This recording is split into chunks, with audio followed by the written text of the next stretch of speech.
আমাদের আজকে হচ্ছে স্পেশাল খিচুড়ি, ভুনা খিচুড়ি।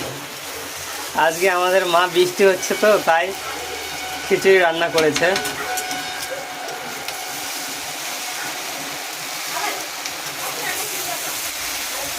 হয়ে গেছে অলরেডি প্রায় হওয়ার মুখে।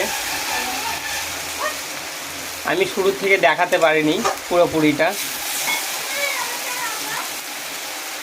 তাছাড়া তোমাদেরকে দেখিয়ে দিতাম কীভাবে বানাতে হয় ভুনা খিচুড়ি। একবার খালে মুখে লেগে থাকবে।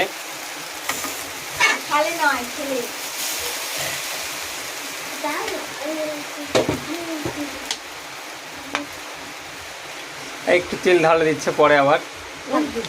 এর মধ্যে একটু ঘি দিলে আরো বেশি স্বাদ হতো। ঘি তো দিবই পরে, কিন্তু প্রথমে একটু তেল দিয়ে